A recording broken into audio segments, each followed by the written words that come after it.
Muy buenas tardes, muy buenas noches para todos ustedes. Bienvenidos y bienvenidas a la sesión del día de hoy. Me confirman todos, por favor, sean tan amables, si están observando lo que les comparto en pantalla, me confirman, por favor. Buenas tardes, buenas noches, bienvenidos y bienvenidas. Sean todos y cada uno de ustedes a la sesión de hoy. Gracias por continuar aquí con nosotros. ¿Listo? ¿Todos están observando lo que les estoy compartiendo en ese momento en pantalla? ¿Sí? Bien. Bueno, ayer entonces habíamos empezado a hablar del sistema de gestión ambiental. Habíamos terminado de revisar o de tocar el tema o la presentación del sistema de gestión de calidad. E inmediatamente pues habíamos empezado a hablar acerca del sistema de gestión ambiental. ¿Listo? Habíamos dicho que básicamente el sistema de gestión ambiental es el sistema de gestión que en primer lugar se articula a través de la norma ISO 14001, ¿de acuerdo? Cuyo propósito fundamental es o básicamente este sistema de gestión busca cumplir con dos objetivos fundamentales. El primero de ellos es que la organización, la empresa, pueda identificar, pueda conocer y comprender las circunstancias o las situaciones y contextos en donde se interactúan con los recursos naturales. Es decir, la idea es que a través del sistema de gestión ambiental, las empresas puedan comprender, puedan identificar y en segundo lugar, comprender pues las circunstancias, las condiciones y las formas con las que se están interactuando con el medio ambiente, ¿de acuerdo? Es decir, con la interacción con los recursos naturales y los ecosistemas presentes en el medio ambiente. Entonces, les había dicho a ustedes que habían, digamos que cuatro formas o cuatro maneras en términos generales de interactuar con el medio ambiente. El primero de ellos es consumiendo recursos naturales. El segundo de ellos es generando residuos al medio ambiente, residuos de cualquier característica. Tercero, ejecutando o realizando buenas prácticas ambientales. Y por último, materializando circunstancias de emergencia ambiental o daños ambientales cuyo alcance y severidad de sus consecuencias sean importantes, haciendo necesario que para poderle hacerle frente a una situación o circunstancia de emergencia ambiental, pues sea necesario una actuación mancomunada y sobre todo eficaz por parte de las organizaciones. ¿Listo? Esos serían en términos generales los aspectos ambientales, ¿de acuerdo? Les había comentado a ustedes que en el accionar de los procesos que hacen parte de una organización, siempre estarán allí presentes los aspectos ambientales. Es decir, los aspectos ambientales estarán presentes en el accionar o en la operación y desarrollo de los procesos que la organización haya estimado pertinentes para poder llevar a cabo su actividad económica. ¿De acuerdo? Eso significa que los aspectos ambientales van a estar presentes en todos los lugares, estarán presentes en todos los centros de trabajo, en donde la organización pues va a interactuar de manera directa e indirecta con el medio ambiente, es decir, con todos los componentes del medio ambiente, flora, fauna y los ecosistemas en general. ¿Listo? Ese es el primer propósito del sistema de gestión ambiental, que las empresas puedan reconocer en qué circunstancias o bajo qué circunstancias, en qué contextos y de qué manera se interactúa o se está interactuando con el medio ambiente. ¿Listo? Hasta ahí, ¿todo claro? ¿Me confirman, por favor, sean tan amables? ¿Listo? Hasta ahí todo claro, ¿verdad? Bueno, ok, listo. ¿Cuál es el segundo propósito del sistema de gestión ambiental? El segundo propósito del sistema de gestión ambiental es que a partir de la identificación y comprensión de los aspectos ambientales, la empresa ahora pueda evaluar y valorar los impactos ambientales. Es decir, les había comentado a ustedes que el medio ambiente tiene dos roles fundamentales en la humanidad. El primer rol es convertirse en el proveedor de los recursos naturales, renovables y no renovables, con los que la humanidad, estoy hablando de las personas y de las empresas en general, necesitamos para poder subsistir, ¿de acuerdo? Y el segundo rol que cumple el medio ambiente es básicamente constituirse en el receptor de los residuos que se generan producto de la interacción con los recursos naturales. Esto significa que estos dos roles son los que van a enmarcar o determinar la funcionalidad de un sistema de gestión ambiental. Es decir, el primero, como ya se los dije, básicamente consiste en reconocer, ¿sí?, esos aspectos o las circunstancias a través de las cuales se interactúa con el medio ambiente, y en segundo lugar, la organización pueda, a través de ese reconocimiento y comprensión de los aspectos ambientales, pueda evaluar y valorar cualitativa y cuantitativamente los efectos que se van a producir o se estarían produciendo producto de la interacción con los recursos naturales. Es decir, que se puedan evaluar y valorar cuantitativamente los impactos al ambiente. ¿Listo? O los impactos ambientales. Bien, esto significa que la organización tiene que, a partir de la aplicación de distintos métodos que vamos a estudiar, repito, no vamos a ver todos los métodos de evaluación de impactos ambientales, vamos a ver los más comunes, ¿de acuerdo?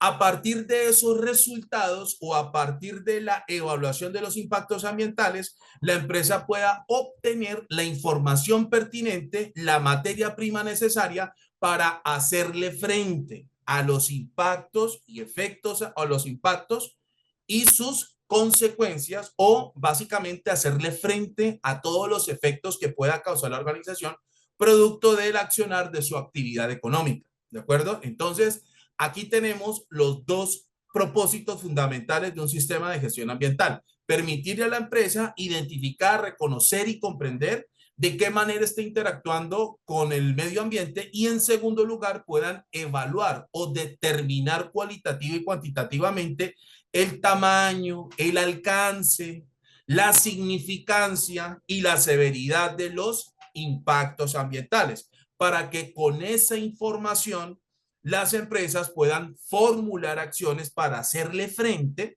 precisamente a esos impactos ambientales. Y en consecuencia, evitar a toda costa cualquier situación que pueda comprometer la responsabilidad o que esto represente alguna falta a la responsabilidad administrativa, civil y penal en relación con el cumplimiento de los requisitos legales en materia ambiental. Recuerden ustedes que alrededor de los sistemas de gestión aparecen o están las partes interesadas. En este caso, las partes interesadas ambientales serían las autoridades ambientales, dado que el medio ambiente por sí mismo, es decir, los recursos naturales, no pueden manifestarse o no pueden declararse o percibirse como afectados. Para eso existen las autoridades competentes, quienes serán los interlocutores del medio ambiente para que se promueve su protección, su resguardo, y también se evita a toda costa la contaminación del mismo. ¿De acuerdo? ¿Esto les quedó claro? ¿Me confirma, por favor?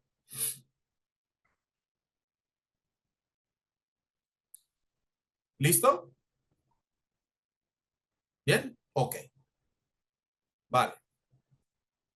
Excelente. Muy bien. Entonces, en eso se fundamenta, digamos, principalmente un sistema de gestión ambiental. O en estos dos pilares, fundamentalmente, se define, se establece un sistema de gestión ambiental. Obviamente, como les había dicho a ustedes el día de ayer, alrededor de los sistemas de gestión ambiental hay una cantidad de factores que hay que tener en cuenta, por ejemplo, como la sostenibilidad por parte de las operaciones que lleva a cabo una organización, ¿de acuerdo? Ya que es importante asegurarse de que el consumo actual de los recursos naturales se haga en sus justas cantidades, se haga de manera racional, se haga de manera respetuosa, para que las próximas generaciones puedan disfrutar de estos mismos recursos naturales, renovables y no renovables. Entonces, en la medida en que la organización demuestre que sus operaciones son sostenibles, esto hará parte de, digamos, un criterio de calificación o determinación de competitividad, porque como se los había dicho al principio, la competitividad ahora no se limita, perdón, al hecho de demostrar que se pueden generar ciertos niveles de ingresos o que se pueden generar cierta cantidad de productos y servicios, y esto se traduzca en beneficios económicos. Ya la competitividad no solo se evalúa en esto o no se centra en esto, sino que también hay otros factores que hacen que una organización se pueda percibir como sostenible, perdón, como competitiva. Por ejemplo, la sostenibilidad de sus operaciones. Obviamente, para que la organización pueda mantener sus operaciones, es necesario generar productos y servicios con estándares de calidad para lograr la conformidad y satisfacción de sus usuarios y generar todos los efectos que vimos en el sistema de gestión ambiental. Ahora bien, la competitividad también se observa desde lo ambiental. ¿Por qué razón? Porque el accionar de las empresas o la realización de la actividad económica a la que se dedican las empresas también está bajo la lupa de las partes interesadas o partes interesadas relativas al desempeño ambiental de una organización. Por lo tanto, alrededor de la gestión ambiental de una empresa existen una serie de responsabilidades que la empresa tiene que cumplir a total cabalidad, demostrando que, o a través de un sistema de gestión ambiental, puede perfectamente demostrar que sus operaciones son absolutamente sostenibles. Y esto le dará una ventaja competitiva a la organización en el mercado, indiscutiblemente.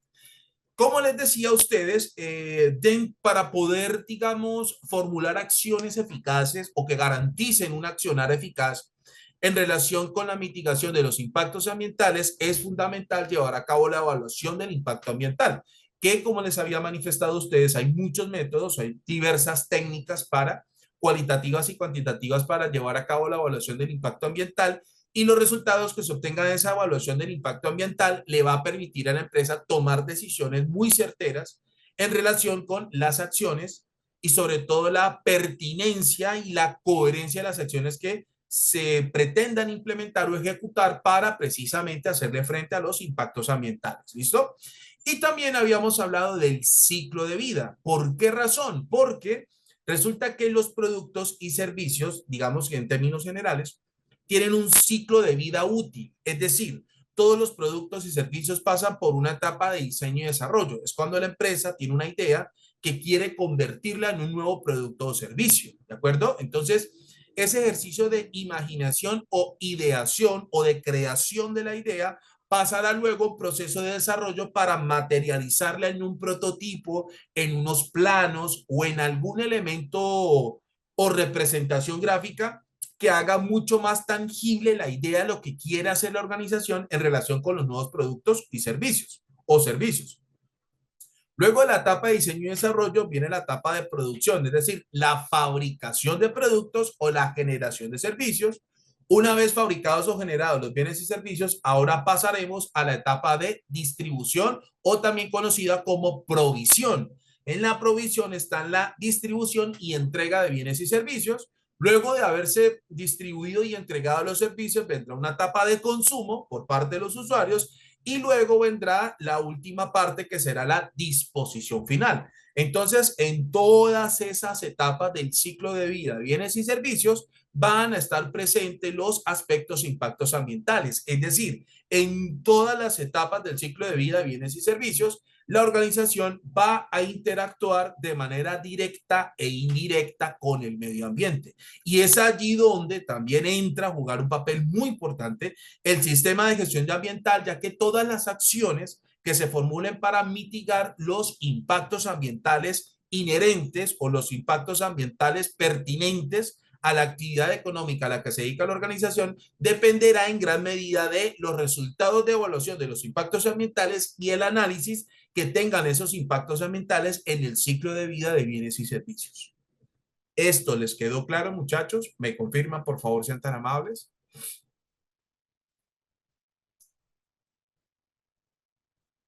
¿Listo?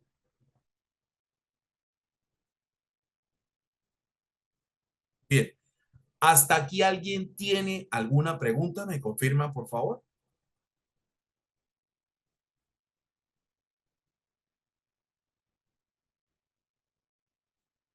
¿Alguien tiene alguna pregunta? Sean tan amables. ¿No? ¿Todo les quedó claro hasta ahora?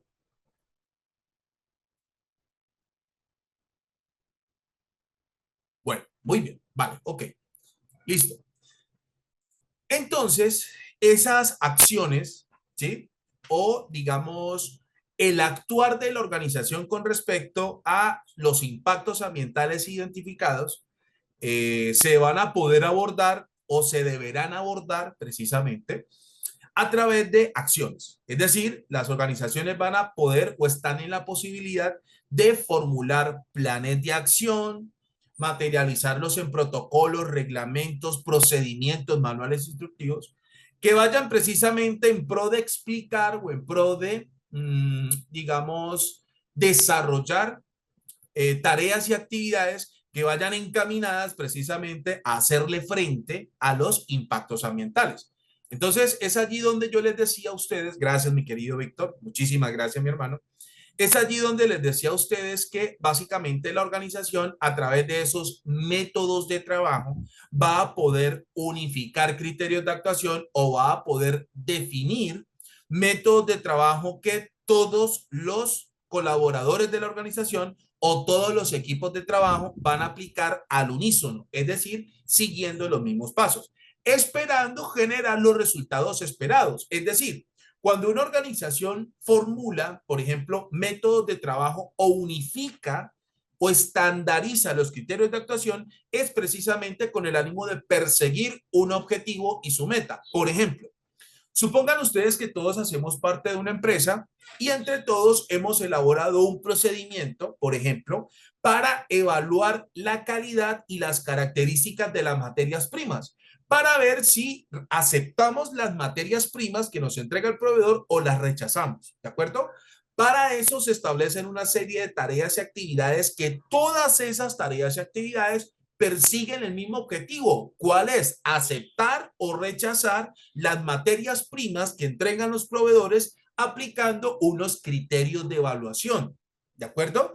Eso significa que todas las materias primas que se han escogido o se han aceptado o se han recepcionado es porque cumplen con los criterios de evaluación definidos y estandarizados en ese procedimiento. Y las materias primas que se rechazaron fueron precisamente producto de haber aplicado esos criterios de evaluación. Quiere decir que la organización puede estar totalmente y absolutamente tranquila de que las materias primas se han seleccionado y rechazado según esos criterios de actuación. ¿Me hice entender? ¿Me confirman, por favor?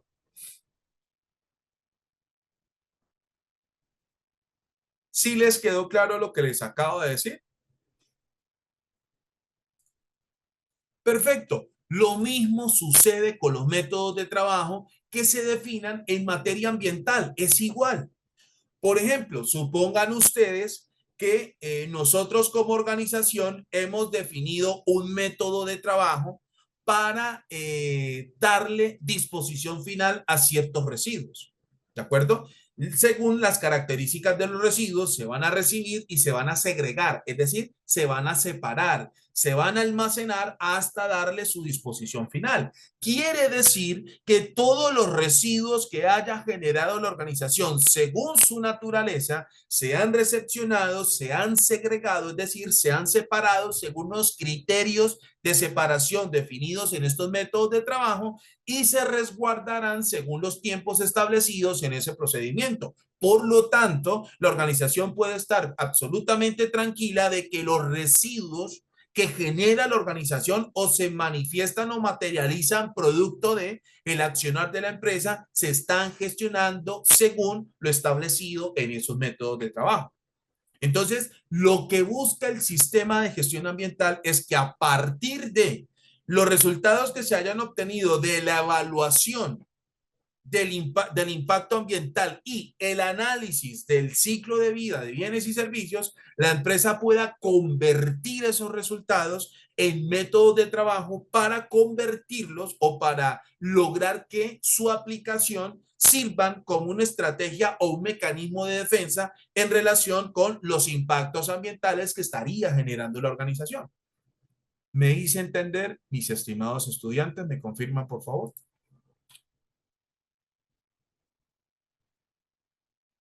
Sí. Bien. Rápidamente, entonces, vamos a describir en qué consiste el análisis de ciclo de vida de productos y servicios para luego inmediatamente pasar a el sistema de gestión de seguridad y salud en el trabajo. ¿Listo? Entonces tenemos lo siguiente. El análisis de ciclo de vida de bienes y servicios básicamente se cuantifica tanto el uso de recursos o entradas como energía, materias primas, agua y demás, como las emisiones al medio ambiente o salidas, tanto al aire, al agua y al suelo. Es decir, básicamente el análisis de ciclo de vida pretende estudiar los insumos o recursos que se utilizan, ¿sí? Los insumos o recursos que se utilizan para la generación de bienes y servicios y las salidas o emisiones al medio ambiente que generan la cadena de valor al transformar esas entradas en salidas. ¿De acuerdo? Alrededor del análisis del ciclo de vida de productos y servicios habrán factores medioambientales, sociales, económicos, entre otros, para que ese análisis sea totalmente integral. ¿De acuerdo? El análisis de ciclo de vida, pues básicamente es un proceso objetivo para evaluar las cargas ambientales asociadas con un proceso, producto o servicio mediante la identificación y cuantificación de la energía y materiales consumidos y de los recursos generados al medio, los residuos, perdón, generados al medio ambiente para valorar el impacto de esos consumos y generaciones al medio ambiente y para evaluar e implementar mejoras ambientales, que es lo que les estaba diciendo hace unos minutos. Este análisis incluye el ciclo de vida entero del proceso, producto o servicio, incluyendo la extracción y procesado de las materias primas, transformación, transporte y distribución, uso, reutilización y mantenimiento, reciclado y eliminación final. Es decir, aquí están todas las etapas del ciclo de vida de productos y servicios. Se las repito con gusto.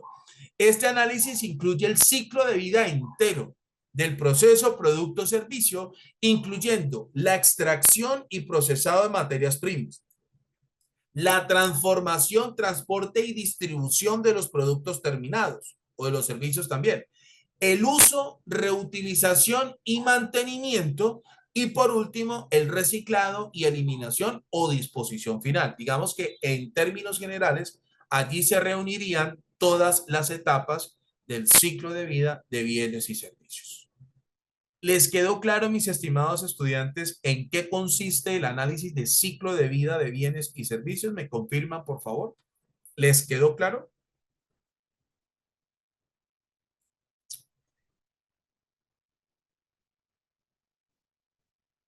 Mario, acá se puede complementar desde la fuente de origen, que sería la extracción, hasta el destino final. Sí, Víctor, eso es lo que acabamos de decir.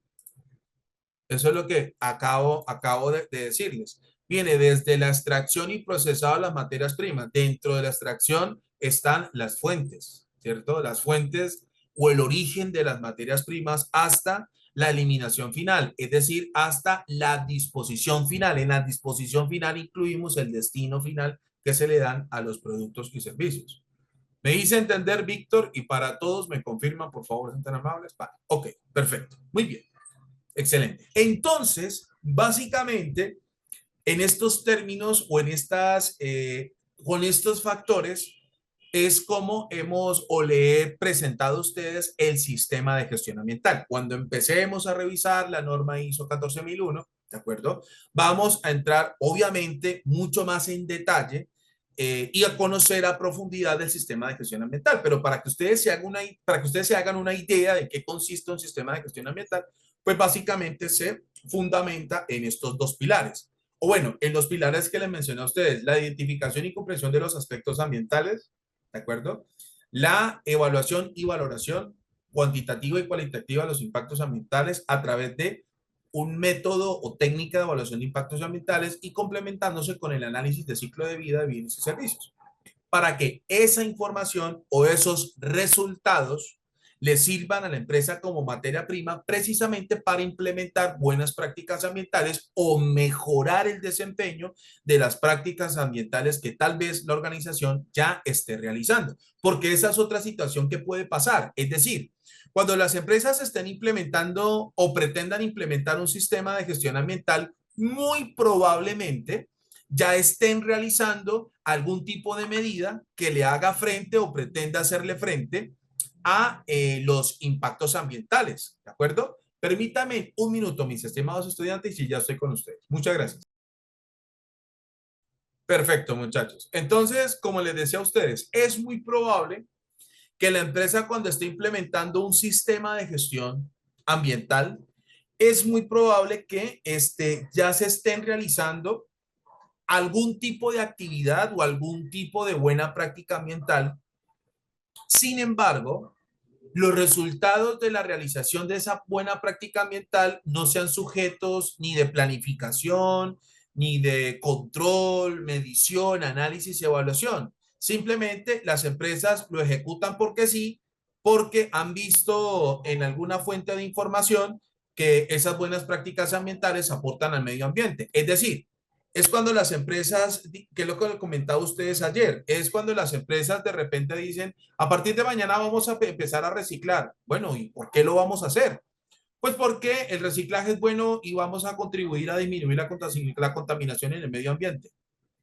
Entonces, es muy probable que cuando una organización pretende implementar un sistema de gestión ambiental, esté ejecutando acciones o esté realizando acciones que sí, efectivamente son buenas prácticas ambientales, pero en realidad no se le da la trascendencia, ni el valor, ni el lugar que realmente implica implementar buenas prácticas ambientales. Entonces simplemente las ejecutan porque sí, porque lo observaron en otra organización o porque lo han visto en redes sociales o en los medios de comunicación tradicionales, y esto hace que tomen la decisión de implementar medidas o estas buenas prácticas ambientales sin haberse tomado la molestia de reconocer, comprender los aspectos ambientales, ni tampoco haberse tomado la molestia de haber evaluado y valorado los impactos ambientales para haber llegado a esa decisión.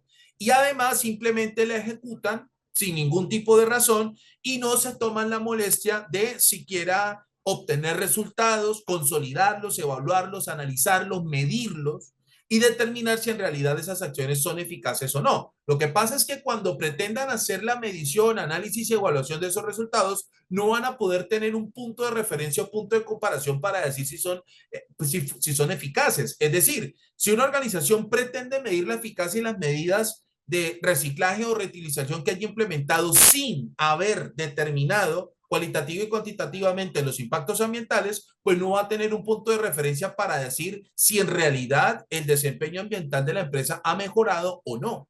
Entonces, la idea es que cualquier acción o cualquier medida o buena práctica ambiental que se pretenda implementar o se pretenda realizar en las organizaciones, la idea es que estas medidas provengan de una evaluación de impactos ambientales, un proceso de identificación y reconocimiento de los aspectos ambientales y, por supuesto, un análisis de ciclo de vida, bienes y servicios, para que estas acciones estén absolutamente revestidas de eficacia y sobre todo de eficiencia, porque también para ejecutar estas buenas prácticas ambientales se necesitan de recursos para ponerlas en marcha. ¿Me hice entender, mis estimados estudiantes? ¿Me confirman, por favor?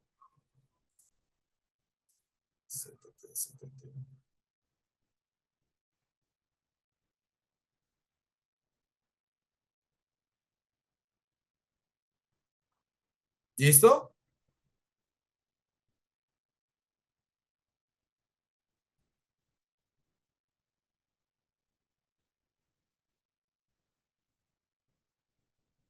Bien.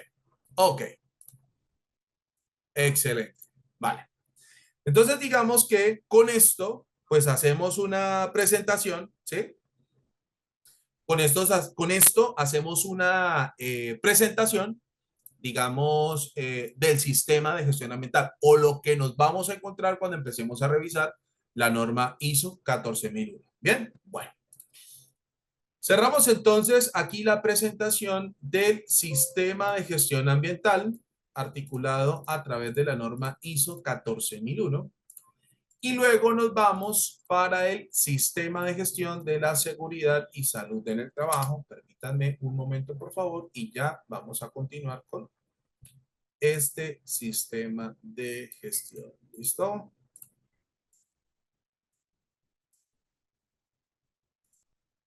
Muy bien. ¿Me confirman todos, por favor, sean tan amables si están observando lo que les comparto en pantalla? ¿Sí? ¿Todos lo ven?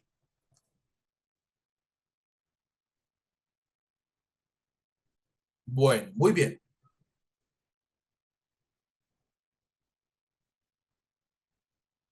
Bien. Vamos ahora a hablar del sistema de gestión de la seguridad y salud en el trabajo. ¿Listo? Vamos a empezar a hablar de nuestro tercer sistema de gestión. ¿Listo? Bueno, antes de hablar del sistema de gestión de seguridad y salud en el trabajo,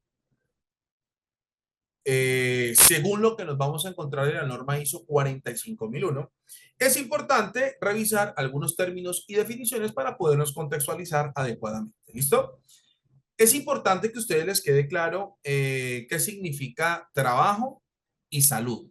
¿Listo? Para que podamos entender cuál es la intención o para que podamos comprender de mejor manera qué es lo que pretende o qué es lo que realmente se busca a partir de la puesta en marcha de un sistema de gestión de la seguridad y salud en el trabajo. ¿Listo? Entonces, ¿cómo se define el trabajo o cómo, digamos, las autoridades a nivel mundial definen el término trabajo? Lo definen de la siguiente manera. La aplicación de las fuerzas intelectuales y físicas del hombre a los objetos exteriores para comunicarles utilidad y valor a fin de que satisfagan nuestras necesidades. Esto a fin de que se satisfagan a nuestras necesidades y lo que recibe el nombre de trabajo. Es decir, es cuando o el trabajo hace referencia al momento en el que una persona, cualquiera de nosotros, le da un uso o le imprime o aplica sus fuerzas intelectuales y físicas a objetos como una herramienta, un vehículo, una máquina, etcétera, etcétera, para darle valor y utilidad a ese objeto. Les quiero hacer la siguiente pregunta. Si ustedes ven un martillo en una mesa, ¿el martillo en ese estado tiene algún valor? ¿Sí o no? ¿Qué opinan ustedes? El martillo allí, en la mesa, así como lo ven, ¿tiene algún valor? ¿Qué opinan ustedes? Exactamente, no lo tiene, pero si la persona o alguna persona lo utiliza para llevar a cabo una acción o para llevar a cabo una tarea o realizar una tarea en donde el martillo se necesite como herramienta para ejecutar la tarea, la herramienta o en este caso el instrumento con el que se ejecutará la tarea será fundamental para la misma. Es decir, la herramienta en ese momento va a adquirir un valor y una utilidad para ejecutar esa tarea. Ese valor y esa utilidad que se le otorgará a esa herramienta para ejecutar esa tarea, ¿quién se la aplica? El ser humano, a través de su fuerza física e intelectual. ¿Por qué razón? Porque debe tener absolutamente claro lo que debe hacer, ¿de acuerdo? Debe tener claro los demás recursos que a través del martillo va a utilizar para ejecutar la tarea, debe tener claro cuánto tiempo deberá tardar la tarea, qué acciones y precauciones deberá tener al ejecutar la tarea utilizando el martillo, entre otros. Es decir, hay un proceso de razonamiento intelectual y también un esfuerzo físico que le aplica a la persona esta herramienta, ¿de acuerdo? Y es allí donde ese objeto cobra valor, por ejemplo, en nuestro caso, al realizar una tarea. Eso es lo que pretenden, ¿cierto? Eso es lo que pretenden las autoridades a nivel mundial en relación con la definición de trabajo, la aplicación de fuerzas físicas intelectuales que le dan las personas en general a los objetos para comunicarles valor y utilidad a fin de que se cumplan o se satisfagan unas o se puedan satisfacer unas necesidades y expectativas. ¿Me hice entender, muchachos? ¿Me confirman, por favor, sean tan amables?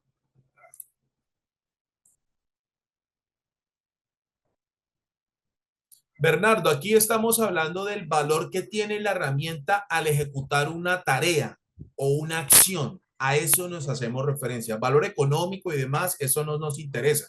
Nos interesa es el valor que tiene ese objeto al aplicársele fuerzas físicas e intelectuales al ejecutar alguna tarea o alguna acción. ¿De acuerdo? Eso es de lo que nosotros hacemos referencia, a ese valor y utilidad. ¿Listo? Otro ejemplo.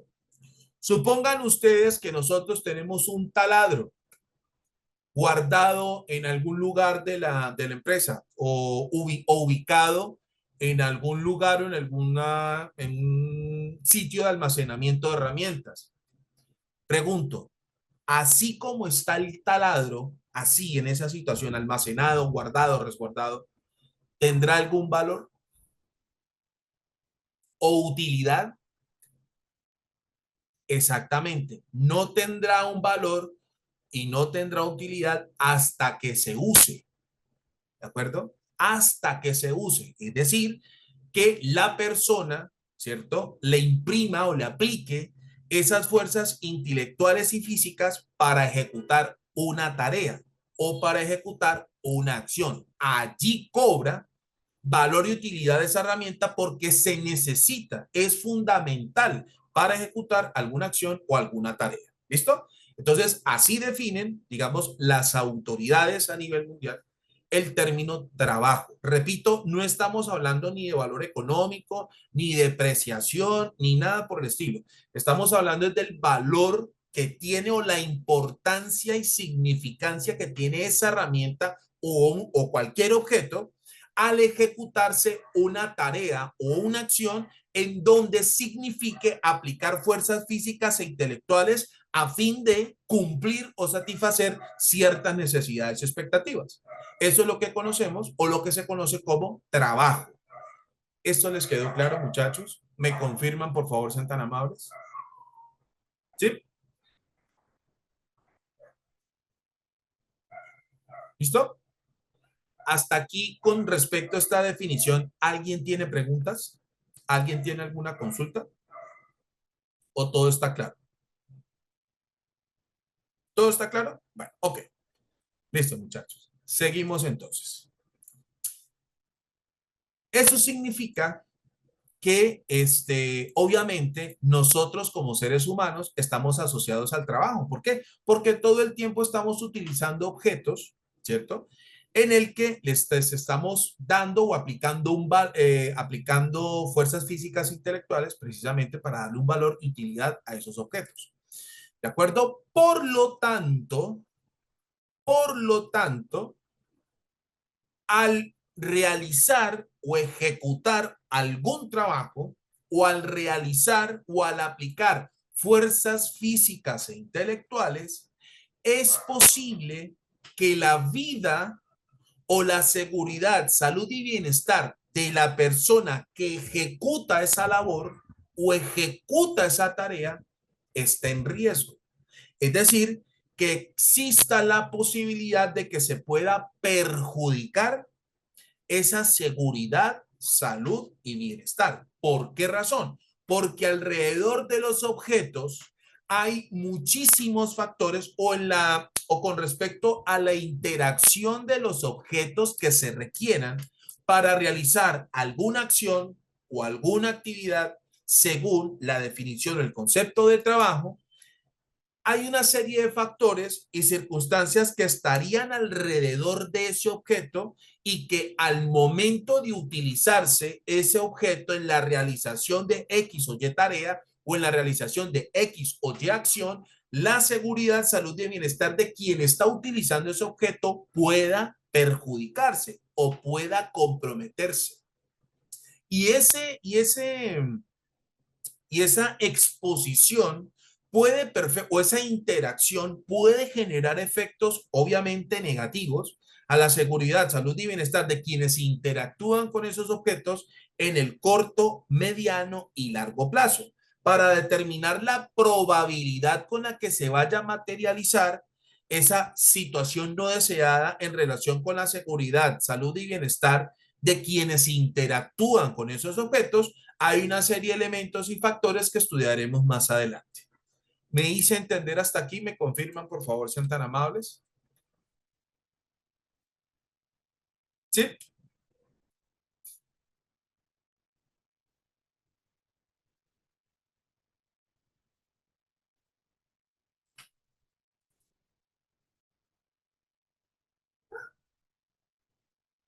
¿Listo? Vale. Mary Jiménez, muy buenas noches. Bienvenida, te escuchamos. ¿Puedes activar tu micrófono, Mary? Buenas noches, maestro. Una pregunta. ¿Esa definición se puede decir que es según la norma o Esa definición, simplemente es una ¿cómo? Perdón. Sí, o se puede decir que es una definición que se puede interpretar mediante la norma? No, esa definición la estableció la Organización Mundial de la Salud. Ok, La ok, de, la de entendido, profe. trabajo, Esa era la la pregunta. de, la de trabajo, esa la definió la Organización Mundial de la Salud. ¿Listo? Es la que la ISO toma como referencia precisamente para establecer o unificar criterios de actuación o estandarizar criterios de actuación en relación con la gestión de la seguridad y salud en el trabajo. ¿Listo?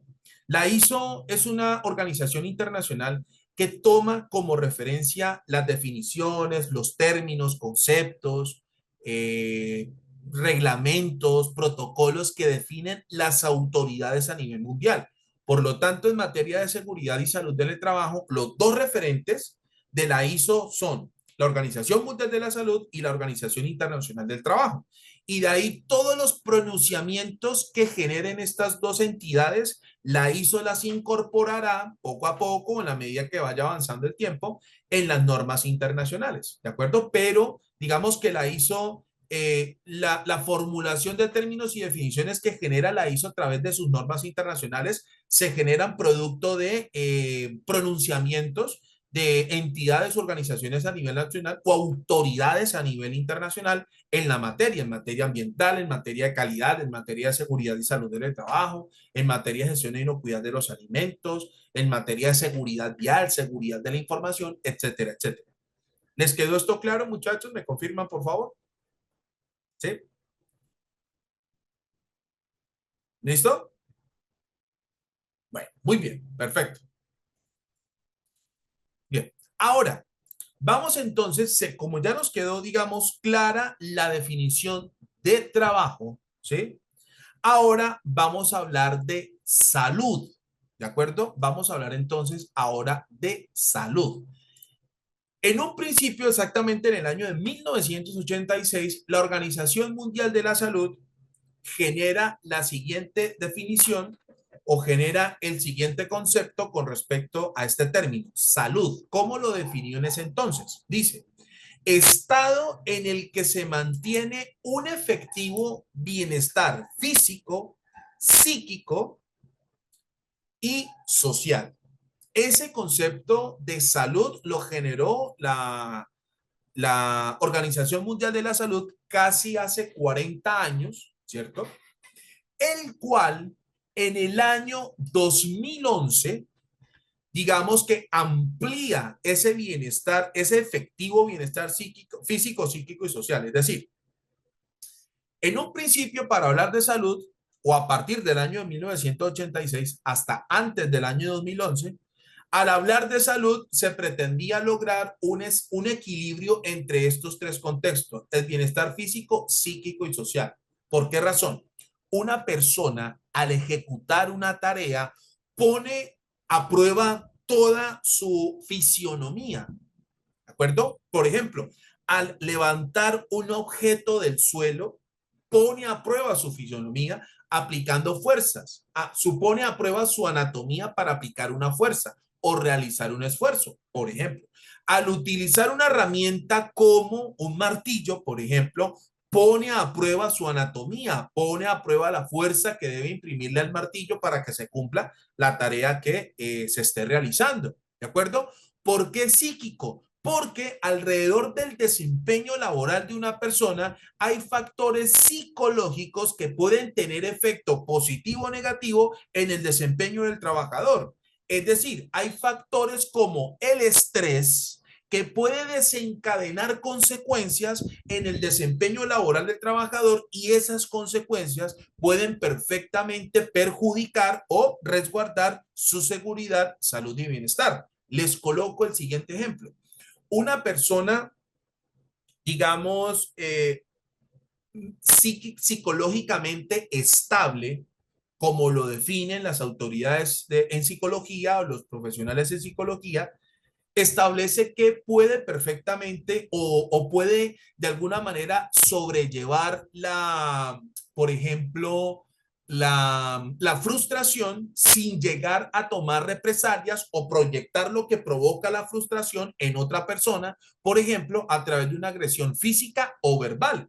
Como hay otras personas que son muy poco tolerantes ante la frustración y proyectan esa sensación de impaciencia, esa sensación de impotencia que pueda provocar la frustración y, digamos, de alguna manera desahogarse, por decirlo coloquialmente, o liberar toda esa carga mental que generan digamos, el no poder sobrellevar o no poder de alguna manera enfrentar la frustración y se pueda proyectar en una agresión física o verbal. Entonces, la Organización Mundial de la Salud establece que hay factores psicológicos que pueden estar dentro y fuera del puesto de trabajo que perfectamente pueden de alguna manera tener efecto positivo o negativo sobre el desempeño de los trabajadores. O imaginen ustedes una persona que tiene, digamos, un contexto familiar complicado, es decir, que, digamos, las discusiones son muy constantes con su pareja o tal vez haya otras circunstancias allí en su núcleo familiar y eso se convierte en algo que conoceremos más adelante como carga mental, es decir, es la acumulación de una serie de sensaciones, es la acumulación de una serie de sentimientos que en algún momento pueden estallar y pueden perfectamente reflejarse en agresiones físicas o verbales o en el peor de los casos pueda materializarse un accidente de trabajo. ¿De acuerdo? ¿Y por qué social? Porque las personas o todos los seres humanos tenemos la posibilidad de interactuar con personas que están fuera de nuestro trabajo. ¿Con quiénes podemos interactuar? Con nuestros amigos, con nuestras parejas, con nuestros hijos, con nuestros padres, familiares que están fuera del contexto laboral y sin embargo esa interacción puede de alguna manera generar ciertos efectos en el trabajador y que los refleje o que los proyecte en su puesto de trabajo, en donde quepa la posibilidad o en donde hay la posibilidad de poder que esto se convierta en una proyección o se convierta en una agresión física o verbal contra uno o varios compañeros o inclusive los altos mandos de la organización o de la alta dirección, como también pueda desencadenar un accidente de trabajo, que en este caso sería, digamos, la circunstancia menos deseada o no deseada definitivamente en materia de seguridad y salud en el trabajo. Entonces la idea básicamente, mis estimados estudiantes, es lograr un equilibrio en estos tres estados o en estos tres contextos, en el contexto físico o en el bienestar físico, en el bienestar psíquico o psicológico y el bienestar social. En esos tres contextos es en donde fundamentalmente la Organización Mundial de la Salud expresa o genera la definición del concepto salud. ¿Me hice entender hasta aquí? ¿Me confirman, por favor, sean tan amables?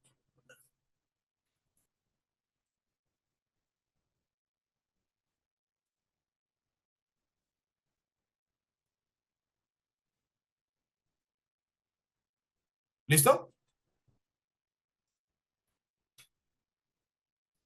Bueno, muy bien, vale, perfecto. Bien, ahora, en el año 2011, ¿sí?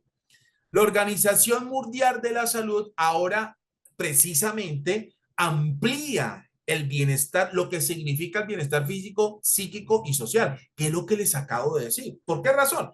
Porque cuando surge el concepto de salud en el año 1986 por parte de la Organización Mundial de la Salud, pues no todos tenían claro a qué se hacía referencia a ese bienestar físico, no se tenía muy claro a qué se hacía referencia a ese bienestar psíquico y social. Pero, sin embargo, a medida que fue avanzando el tiempo, es decir, más o menos estaríamos hablando de unos 25 años después, se dieron cuenta ahora en realidad qué implica un bienestar físico, qué implica un bienestar psíquico, psicológico y qué implica un bienestar social, que es el que a través de la definición que genera la Organización Mundial de la Salud en el año 2011, es la que precisamente ya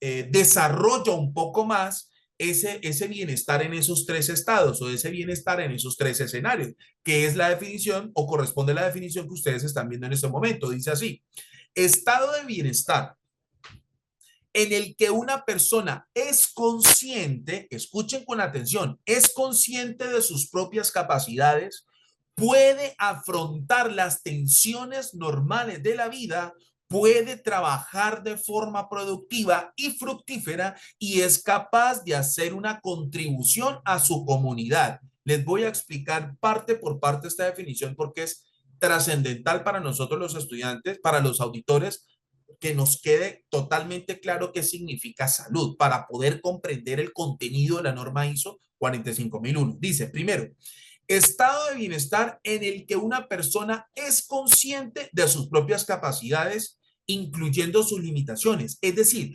una persona por sí misma puede decidir si está en capacidad de ejecutar o no la tarea.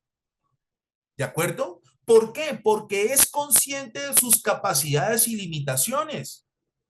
Una persona, para asegurar su salud, tiene que en primer lugar establecer si es capaz o tiene toda, digamos, la posibilidad de establecer si es capaz de ejecutar o no las tareas encomendadas.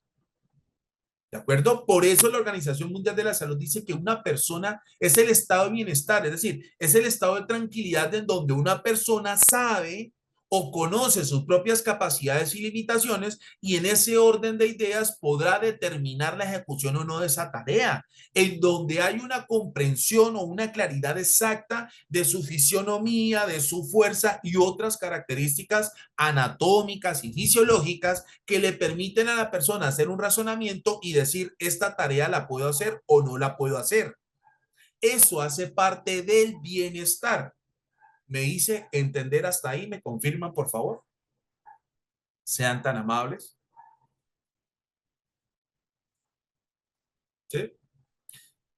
Está bien eso porque a veces deciden por otro y cada quien conoce cómo se siente y qué puede hacer. Exactamente, Milagros. Es así, es correcto. Ahora dice, puede afrontar las tensiones normales de la vida. ¿Qué son las tensiones normales de la vida? Lo que les estaba diciendo en este momento. Es decir, la frustración puede vivirse en el trabajo o como puede vivirse fuera del trabajo. Por ejemplo, una decepción puede generarse en el puesto de trabajo como puede generarse fuera de su puesto de trabajo. ¿De acuerdo? El estrés puede materializarse en el puesto de trabajo como puede ser o puede materializarse por fuera. Es decir, las tensiones normales de la vida son estas circunstancias tanto positivas como negativas en donde nosotros tenemos que hacerle frente, en donde no todas las personas tienen la capacidad de poder mitigar los efectos de las tensiones normales de la vida. Miren, muchachos, voy a sonar muy crudo lo que les voy a decir, pero es una realidad que, digamos, desafortunadamente cada vez más cobra muchas vidas. El suicidio, por ejemplo. Hay personas, digamos, que pueden afrontar una situación muy grave, ¿sí? Una situación extremadamente grave, ¿sí? Digamos, con toda la fortaleza, con toda la, digamos, la fortaleza, digamos, se me escapa el nombre en este momento, con toda la entereza que tal vez exija una situación complicada, como hay otras personas que simplemente, pues desafortunadamente, toman esta terrible decisión de quitarse la vida al no ver o al no tal vez de pronto tener la posibilidad de dimensionar desde otras perspectivas el problema o la situación que está presentando, o tal vez ya agotó todas las posibilidades y pues la última decisión es esta. Bien, entonces la vida, mis estimados estudiantes, está llena de muchas circunstancias, está llena, repleta de muchas situaciones que física y mentalmente nos ponen a prueba. Bien, entonces el bienestar de una persona en cuanto al concepto de salud está precisamente en su capacidad de poder afrontar las tensiones normales de la vida. Y repito e insisto, esto no es una generalidad, no porque los presentes en la sala perciben o percibimos, sentimos o tenemos una cosmovisión de lo que nos rodea absolutamente distinta entre sí. Es decir, habremos unas personas que somos más tolerantes, por ejemplo, a la frustración, como hay otras personas que son más reactivas ante la frustración. Hay unas personas que somos más tolerantes, por ejemplo, en la controversia, es decir, alguien que diga, profesor, no estoy de acuerdo en lo que usted está diciendo, entonces es allí donde yo doy el espacio para debatir, es decir, que haya un intercambio, no un cruce o un choque de trenes frontal, sino que más bien haya un intercambio de conceptos, ideas y pensamientos, y que a la larga, si no se llega, digamos, a un común acuerdo, por lo menos se respeten las posturas de cada uno, ¿de acuerdo? Por lo menos cada uno respete su postura. Es decir, por ejemplo, Priscila Pacheco me puede decir, profesor, no estoy de acuerdo en lo que usted está diciendo en este momento por estas y por estas y por estas razones. Perfecto, yo le puedo decir a Priscila, Priscila, eh, permíteme argumentar lo que estoy diciendo, le argumento es decir, argumento lo que yo estoy diciendo con evidencias, por ejemplo, objetivas a Priscila, y al final del ejercicio hay dos opciones, que entre Priscila Pacheco y yo lleguemos a un acuerdo, es decir, bueno, profesor, usted me convenció, estoy de acuerdo con usted, o simplemente Priscila diga, profesor, mire, yo entiendo su posición, yo entiendo su postura, entiendo los argumentos que me está presentando, pero sinceramente, profesor, respeto su postura, respeto su opinión, pero no la comparto. ¿Ya? Entonces, hay personas que estamos más abiertas al diálogo, hay personas que estamos más abiertos al debate, como hay otras personas que están más abiertas a la controversia, hay personas que están más abiertas al enfrentamiento o al cruce o choque de trenes frontal en donde uno quiere ponerse por encima del otro y así sucesivamente. Entonces, en este caso, el concepto de salud también va precisamente ligado al hecho o la manera en la que las personas puedan afrontar las tensiones normales de la vida. Entonces, como les digo, habrán algunas personas que somos más tolerantes a las tensiones normales de la vida, como hay otras personas que reaccionan tal vez de una manera mucho más intuitiva o son mucho más reaccionarios ante las tensiones normales de la vida. ¿Me hice entender, muchachos? ¿Me confirman? Por favor, sean tan amables. Profesor, si la ISO basa su estandarización de 45.001 en organizaciones internacionales como la OIT y OMS, para la ISO 9001 y 14001, ¿en qué organizaciones internacionales se basa? Miguel Ángel, en materia de calidad hay muchos organismos a nivel internacional sobre los cuales la ISO formula o establece las normas internacionales. Por eso, como les había dicho a ustedes al principio, la ISO cuando pretende revisar o actualizar las normas internacionales, busca convocar y realizar algo que se llaman comités técnicos, ¿sí? En donde en esos comités técnicos participan empresas alrededor del mundo y se incluyen diversas autoridades a nivel mundial para debatir acerca de un tema en particular. Por ejemplo, cuando se habla de gestión y aseguramiento de la calidad, se convoca la participación de muchas empresas alrededor del mundo, en donde también se convocan la participación de muchos organismos a nivel internacional o muchas autoridades a nivel internacional en relación con la gestión y el aseguramiento de la calidad, para que entre todas las partes interesadas puedan debatir y puedan revisar y puedan de alguna manera discutir en el buen sentido de la palabra qué significa la gestión y seguridad para, digamos, cualquier organización en el mundo. ¿De acuerdo? Entonces, en materia de gestión y aseguramiento de la calidad hay muchísimas autoridades alrededor del mundo en donde la ISO toma como referencia esos pronunciamientos o toma como referencia estas manifestaciones que hagan estos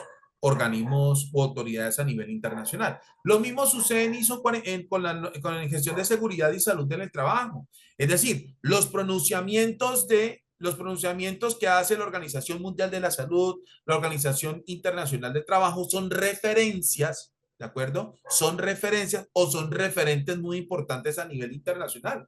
Pero esto significa también que la ISO toma como referencia otros organismos o la pronunciación de otros organismos para poder precisamente unificar el lenguaje o unificar o estandarizar la interpretación y aplicación de la gestión de la seguridad y salud en el trabajo. ¿Me hice entender, muchachos? ¿Me confirman, por favor? Sean tan amables. Sí, vale, Miguel, con mucho gusto, con todo gusto, mi hermano. ¿Listo? Bien, ok. Dice también la definición del año 2011 de la Organización Mundial de la Salud que puede trabajar de forma productiva y fructífera. Es decir, la posibilidad de que una persona pueda trabajar de una forma productiva y fructífera es sumatoria de lo anterior. Es decir, yo podré desempeñarme de manera productiva, de manera fructífera, de manera proactiva, siempre y cuando yo sea consciente de mis capacidades y mis limitaciones y pueda afrontar las tensiones normales de la vida. ¿De acuerdo? A eso hace referencia esa definición. Una persona, digamos que eh, pretenda, digamos, desempeñarse o tener un desempeño laboral adecuado en cualquier organización, es decir, trabajar de forma productiva y fructífera, quiere decir que tiene claro sus capacidades y limitaciones y tiene totalmente claro la forma en la que puede afrontar las tensiones normales de la vida. ¿De acuerdo? Para que en cualquiera de estas circunstancias o en cualquiera de estos contextos, con respecto a sus capacidades y limitaciones y las tensiones normales de la vida, que pueden estar presentes dentro y fuera de su puesto de trabajo, la persona va a poder desempeñarse de manera adecuada, es decir, va a poder trabajar de manera productiva y fructífera. Y es capaz de hacer una contribución a su comunidad, por supuesto, ya que las empresas, cualquier organización alrededor del mundo debe ser consciente. No, esto, digamos, no es solo aplicable a seguridad y salud en el trabajo, sino que es aplicable para cualquier tipo de disciplina. ¿Bien? Las empresas tienen que ser conscientes de que el accionar de su actividad económica tiene alcance sobre muchos contextos o tiene alcance sobre muchos escenarios de la vida cotidiana. Es decir, el accionar de una empresa puede tener efectos en el escenario ambiental, como lo acabamos de ver, puede tener efectos en la percepción de la comunidad, es decir, en una imagen positiva o negativa que se cree o se pueda materializar a partir de su reputación, a partir de la calidad de sus productos y servicios, a partir de la forma en la que la organización interactúa con sus partes interesadas, etcétera, etcétera. Obviamente hay un contexto económico, obviamente hay un contexto o un escenario financiero, entre otros escenarios, digamos que en donde el accionar o el desarrollo de una actividad económica tiene alcance o sobre el cual tiene o podría tener efecto, producto del desarrollo de la actividad económica a la que se dedica la organización. ¿Vale? ¿Les quedó claro entonces, mis estimados estudiantes, la definición de salud de la Organización Mundial de la Salud? La definición con la que se ha venido trabajando en los últimos 24 años ya. ¿Sí? ¿Listo? Bien. Bueno, recuerden, estos conceptos son referentes que tiene la ISO en relación con todas las disciplinas que vamos a estudiar. Bueno, en este caso, estos son referentes que tiene la ISO con respecto a la gestión de la seguridad y salud en el trabajo, pero no significan que sean los únicos, ¿de acuerdo? Sino que se utilizan como referencia para que mostrarles a ustedes de dónde salen estos conceptos o cuáles son tal vez los referentes, digamos, de mayor relevancia o trascendencia que la ISO ha tenido en cuenta para la formulación y el establecimiento de todas las normas internacionales o los fundamentos para formular las normas internacionales que nosotros vamos a estudiar. ¿Listo? Bueno, esto significa, mis estimados estudiantes, ¿sí? Muchachos, quiero hacerles una pregunta. ¿Todos me escuchan y me pueden observar bien? ¿Me confirman, por favor?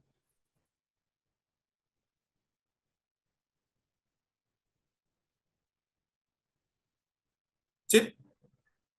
¿Todos me escuchan bien y me pueden ver claramente? ¿Me confirman, por favor? Vale, muchachos, perfecto. A las personas que tal vez tengan inconvenientes con el audio, eh, les propongo lo siguiente. Pueden salirse por unos 5 segundos de la sala y retornar o volverse a conectar y verán que el audio ya se les mejora. ¿Listo? Tal vez la conexión o la conectividad en este momento no sea la mejor, entonces normalmente esto se puede solventar así. De lo contrario, si el problema persiste, ya tendrían que revisar su conexión a internet. ¿Listo? Bien, ok. Bueno. Vamos entonces a continuar. Eso significa, mis estimados estudiantes, que la relación o hay una relación directa entre trabajo y salud. Obviamente, como les decía a ustedes, cuando una persona hace un esfuerzo físico y mental para ejecutar una tarea, ese esfuerzo físico y mental se puede ver reflejado en su salud. ¿De acuerdo? Es decir, lo que les decía a ustedes, cuando una persona va a realizar una tarea, debe aplicar digamos, fuerzas intelectuales y físicas para poderlas realizar. Cualquiera de ellas. ¿De acuerdo?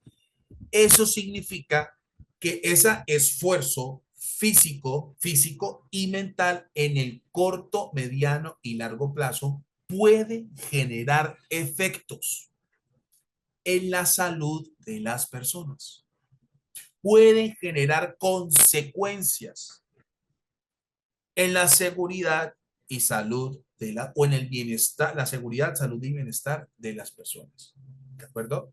Entonces, en este caso, entenderíamos que, claro, habría una relación prácticamente de que causa y efecto en relación con el trabajo y la salud. Es decir, si yo al realizar una tarea tengo que generar cierto esfuerzo físico y mental para poderla ejecutar, esto automáticamente tendrá consecuencias en mi salud y en mi bienestar. Entonces, ¿qué significa esto? Significa que, como ustedes lo ven en pantalla, está claro que en el trabajo es posible perder la salud, ¿cierto? Si el mismo no se desarrolla de la manera y bajo las condiciones adecuadas, algo que ha sido confirmado por las estadísticas de siniestralidad, accidentalidad, los análisis de los centros de trabajo, auditorías, evaluaciones y demás. Es decir, para poder ejecutar un trabajo, como mínimo tienen que garantizarse o deben estar dadas las mínimas garantías para hacerlo. Supongan ustedes que a mí me dicen, Mario Alberto, necesitamos que tú coloques este clavo en la pared para poder colgar un cuadro o para poder colgar X o Y objeto en la pared. Lo mínimo que yo pido es que la herramienta, en primer lugar, que me entreguen la herramienta apropiada, es decir, un martillo. Y en segundo lugar, que el martillo esté disponible para ejecutar esa tarea, como mínimo. ¿De acuerdo? Otra, me dicen, Mario, tienes que realizar una tarea de limpieza de superficies aplicando ciertos insumos químicos o ciertas sustancias químicas. Lo mínimo que yo exijo es que se me suministren los elementos de protección personal, se me suministren las indicaciones en caso tal de que haya alguna circunstancia que pueda comprometer mi salud o garantizar que la organización va a estar muy pendiente en reaccionar o poder desarrollar la capacidad para reaccionar en caso tal de que yo tenga un accidente, entre otras condiciones mínimas para poder ejecutar la tarea. Bien, dado que si las tareas se ejecutan en condiciones no adecuadas, el trabajo repercute negativamente en la salud. ¿Me hice entender? ¿Me confirman, por favor, sean tan amables? Si les quedó claro lo que les acabo de decir, ¿me confirman, por favor? Correcto, Rina. Exactamente, exactamente, Johnny Mar. Alrededor de la ejecución de las tareas hay muchas garantías o deben haber, deben asegurarse mínimas garantías para poderse realizar. No solo estas, las que ustedes están colocando en el chat, que la persona, por ejemplo, en temas de sustancias químicas haya sido capacitada, formada, entrenada, en fin, hay una serie de garantías que tienen que asegurarse como mínimo para ejecutar las tareas, mínimas. ¿De acuerdo? Es lo que más adelante estudiaremos o evaluaremos o conoceremos como estándares mínimos de seguridad y salud en el trabajo.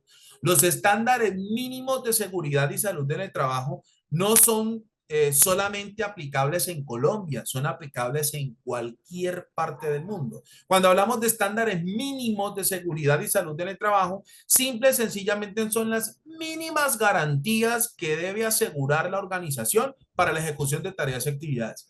Eso es la definición de estándares mínimos de seguridad y salud en el trabajo. Es decir, las mínimas garantías que debe asegurar la empresa para la ejecución de tareas y actividades. ¿Me hice entender, mis estimados estudiantes? ¿Me confirman, por favor?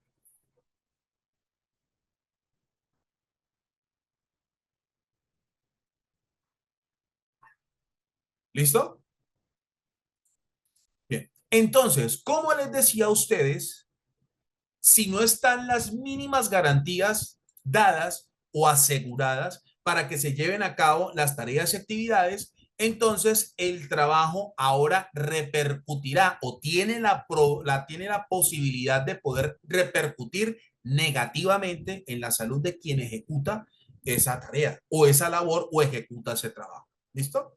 Entonces, la idea, mis estimados estudiantes, es que haya una situación o haya una, digamos, una compensación a través del aseguramiento de las condiciones mínimas entre, o un equilibrio entre el trabajo y la salud, a partir del aseguramiento de las condiciones mínimas para poder realizar precisamente todas las tareas y actividades que se requieren. ¿De acuerdo? Dado que, repito, es muy probable que si no están dadas estas condiciones o estas garantías mínimas de seguridad y salud del trabajo, ahora el trabajo repercutirá o tiene la posibilidad de tener o provocar efectos negativos en la salud de quienes van a ejecutar dichas tareas. ¿Listo? Entonces, ¿qué implica gestionar o tomar cartas en el asunto en relación con la seguridad, salud y bienestar de las personas o de las organizaciones en general? ¿Qué implica esto? Implica o cuáles son, digamos, los motivos que deberían llevar a una empresa a gestionar o hacer algo al respecto en relación con la seguridad, salud y bienestar de los colaboradores de una organización. ¿Qué es lo que debería motivar a una empresa a gestionar la seguridad, salud y bienestar de sus colaboradores? En primer lugar, el alto costo humano, social, laboral, económico que ocasionan los accidentes y las enfermedades de origen laboral. ¿Por qué el alto costo humano? Porque se pierden vidas o se pueden perder vidas. Y ustedes bien saben, mis estimados estudiantes, que la vida es un derecho fundamental y constitucional, el cual se le debe garantizar a cualquier persona, independientemente del lugar en donde se encuentre, incluyendo su puesto de trabajo. Y no lo digo yo, lo dice la Organización Mundial de la Salud, la Organización Internacional del Trabajo y las demás organizaciones o autoridades a nivel mundial en materia laboral, de riesgos laborales, etcétera, etcétera. ¿De acuerdo? La vida, repito, es un derecho constitucional y fundamental, el cual a cualquier persona se le debe asegurar, se le debe garantizar independientemente de donde se encuentre, incluyendo su puesto de trabajo. ¿Listo? Entonces, el alto costo humano es porque nada más y nada menos, ¿sí? Nada más y nada menos, un accidente de trabajo podría implicar la pérdida de la vida de la persona, ¿de acuerdo? El costo social por la reputación que puede representar o generar en la sociedad en general, valga la redundancia. El costo laboral, ¿por qué? Porque la ausencia de una persona provocada por un accidente de trabajo o una enfermedad laboral implica que las personas que quedan o los colaboradores que quedan para suplir esa ausencia tendrán que redoblar esfuerzos, ¿de acuerdo? Y no es necesario que estén ausentes 3, 4, 5 personas, no. Basta que se ausente una sola persona para que los colaboradores que quedan tengan que redoblar o hacer un esfuerzo prácticamente que doble y el triple para cubrir esa ausencia. Por eso hay un alto costo laboral.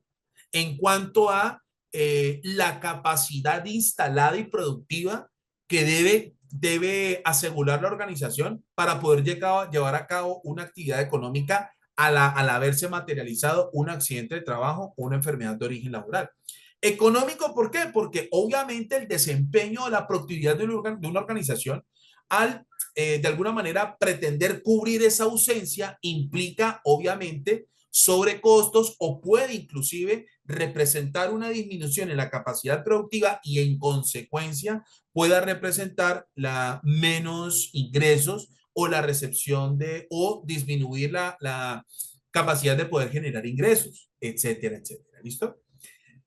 Hasta ahí me hice entender, mis estimados estudiantes. ¿Me confirman, por favor, sean tan amables? ¿Sí? ¿Alguien tiene alguna pregunta hasta acá? ¿Me confirman, por favor? ¿Alguien tiene alguna pregunta hasta acá? ¿O todo les ha quedado claro? ¿Todo claro? Listo. Muchachos, permítanme un minuto, por favor, y ya estoy con ustedes. Se los agradezco inmensamente. Un minuto y ya estoy con ustedes. Muchas gracias. Perfecto, muchachos. Muchísimas gracias. Muchas gracias. Bien. Bueno, en la actualidad, la concepción de las empresas no permite que los accidentes y las enfermedades sean un concepto aceptable. Es decir, todas las empresas buscan evitar la materialización de accidentes de trabajo y enfermedades laborales. ¿Por qué razón? Porque en materia de seguridad y salud en el trabajo no es un resultado que nadie espera o que nadie desea, más bien.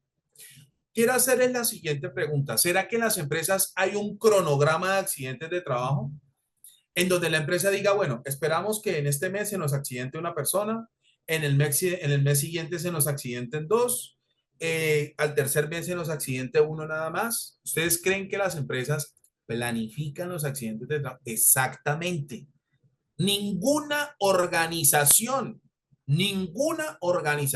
bajo ningún concepto, planifica los accidentes de trabajo. Eso significa que el accidente de trabajo no es aceptable en una empresa, bajo ninguna circunstancia. Lo que pasa es que por definición, el accidente de trabajo es un hecho fortuito, ¿de acuerdo? Es decir, que puede suceder en cualquier momento y puede ser con ocasión o producto del trabajo que se realiza. Es decir, el accidente de trabajo puede estar directamente ligado a las tareas y actividades relacionadas con las tareas y actividades que ejecuta la persona o pueden estar indirectamente relacionadas con las tareas y actividades que ejecuta la persona, ¿de acuerdo? Y hay otros efectos o escenarios en donde se puede materializar el accidente de trabajo. Entonces, eso significa que en definitiva la organización no va a aceptar un accidente de trabajo. Por lo tanto, debe estar preparada para evitar a toda costa que el accidente de trabajo suceda y en el peor de los casos, estar preparada y dispuesta para reaccionar ante la circunstancia de accidente de trabajo y lograr, obviamente, salvaguardar y proteger la seguridad, bueno, en términos generales, salvaguardar y proteger la vida del accidentado. ¿De acuerdo? Las empresas buscan mitigar los riesgos con prevención. Alejandro, tenemos que ponernos de acuerdo. En este caso, bueno, muchachos, ustedes se darán cuenta que yo soy muy estricto con la formalidad. Cuando nosotros hablamos de mitigar los riesgos con prevención, no. Cuando nosotros implementamos acciones de prevención, no buscamos mitigar, buscamos evitar. ¿Cuál es la diferencia entre evitar y mitigar? Evitar significa que el hecho no ha sucedido, sin embargo, hay factores que pueden acelerar su materialización.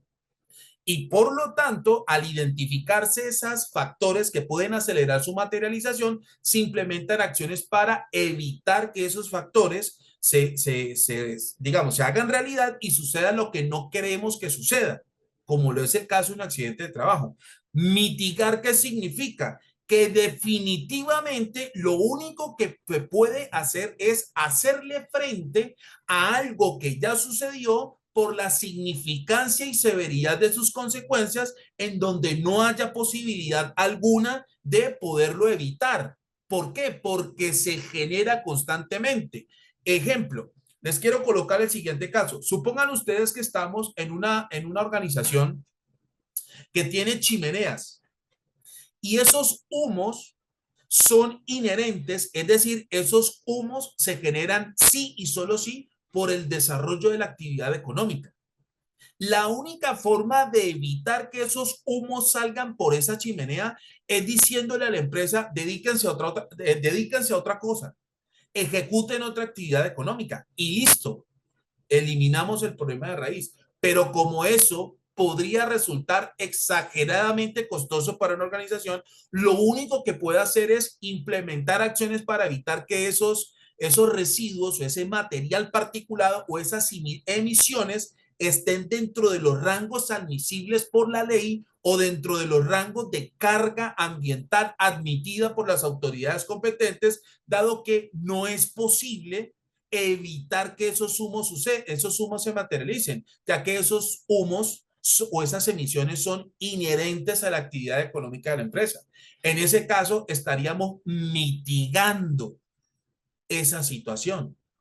Me hice entender, me confirman, por favor, sean tan amables. Mitigar es la acción que solo sirve para evitar menos daños o efectos colaterales cuando ya se materializó. Exactamente, Víctor. Es correcto, sí, señor. Exactamente, exactamente. Es decir, mitigar es hacerle frente a algo para disminuir la severidad de sus consecuencias e inclusive reducir a su mínima expresión en la medida que sea posible, incluyendo su alcance. Eso es mitigar.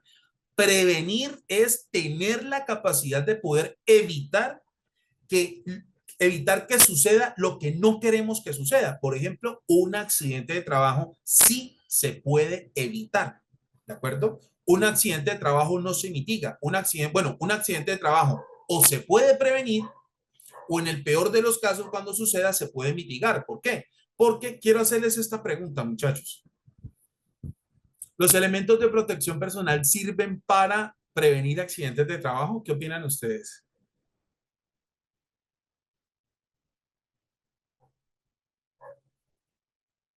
Los elementos de protección personal sirven para evitar accidentes de trabajo.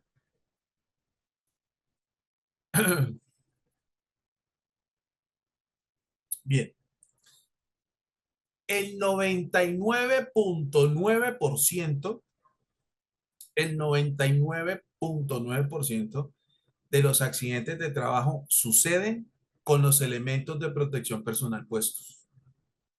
Eso significa que los elementos de protección personal no ayudan a evitar los accidentes de trabajo. Un elemento de protección personal es la barrera que se interpone entre los efectos que pueda causar el accidente de trabajo y la persona que los utiliza. ¿De acuerdo?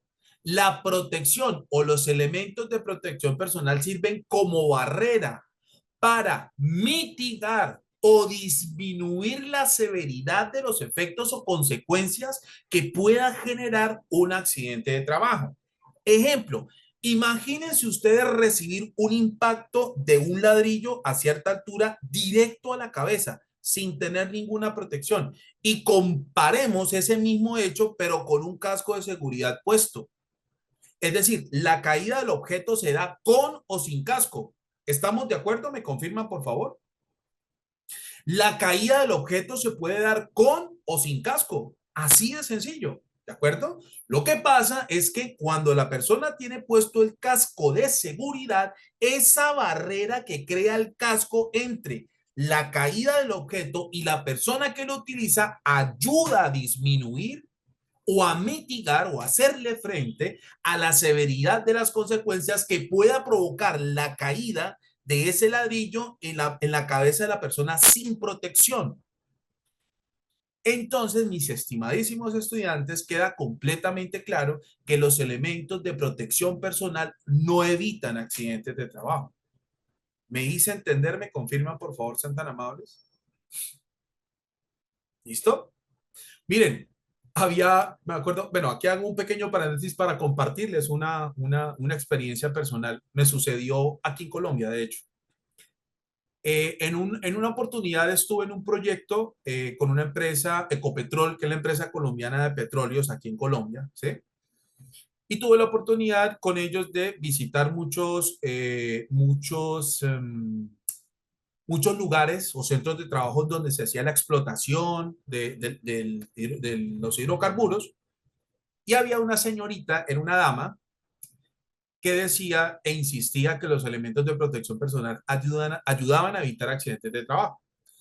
Esta señorita tenía, bueno, obviamente por las condiciones de seguridad y exigencias de seguridad y salud en el trabajo o las directrices de seguridad y salud en el trabajo que debíamos cumplir para ingresar a estos lugares, nos exigían a nosotros calzado de seguridad, el casco de seguridad, entre otros elementos de protección personal. ¿De acuerdo? Listo. Nosotros yo estaba auditando el cumplimiento legal en materia de riesgos laborales, ¿de acuerdo? Es decir, estaba auditando si la empresa contratista estaba cumpliendo con la normatividad legal en Colombia en materia de prevención de riesgos laborales, con un enfoque legal nacional o local y el internacional, es decir, bajo norma ISO 45001. Y realicé la auditoría, terminamos la auditoría, nos salimos del lugar donde estábamos trabajando, ya podíamos quitarnos los elementos de protección personal y le dije a esta señorita, no se quiten los elementos de protección personal, consérvelos, que le quiero demostrar por qué razón los elementos de protección personal no ayudan a evitar un accidente de trabajo. Entonces ella conservó los elementos de protección personal y acto seguido lo que hice fue empujarla. Sí, pues obviamente no la empujé con todas mis fuerzas, sino que la empujé logrando desestabilizarla y que se cayera al piso. ¿De acuerdo? Le dije, el calzado de seguridad evitó la fuerza o el impulso del empujón que le acabo de dar. No. El casco de seguridad ayudó a evitar la fuerza que imprimí con el empujón para que usted se cayera. No.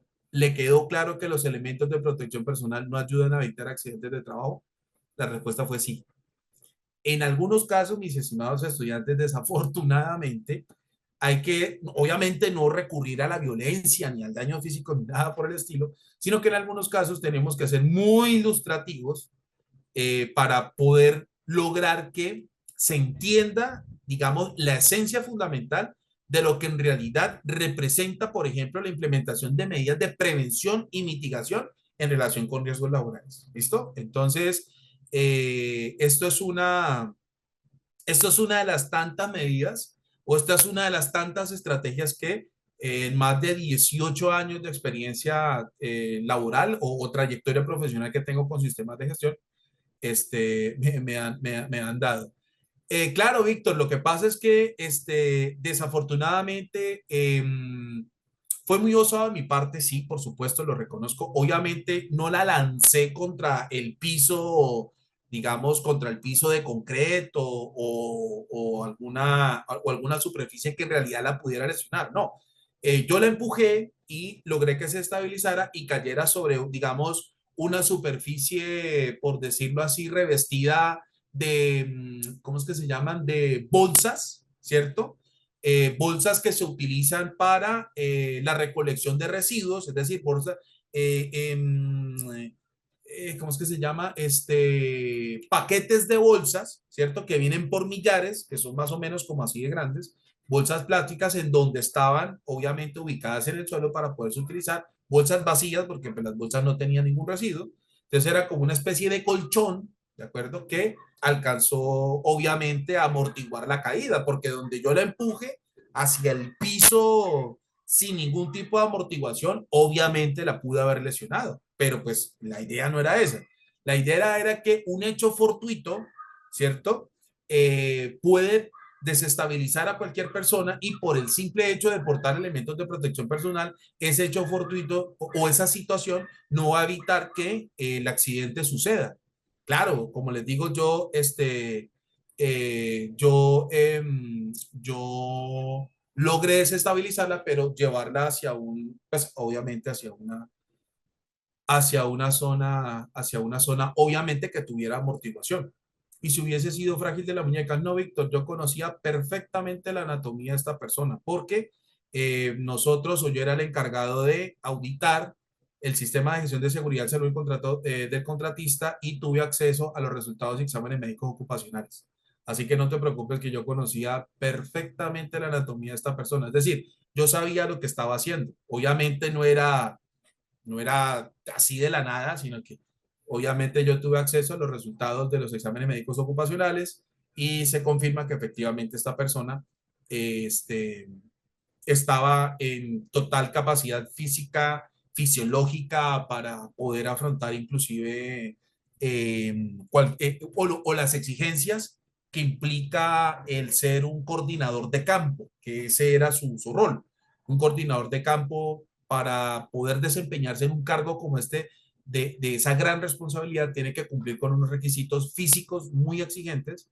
Entonces pude comprobar que efectivamente esta persona estaba completamente apta para el cargo según los resultados de los exámenes médicos ocupacionales. Hoy en día trabaja conmigo.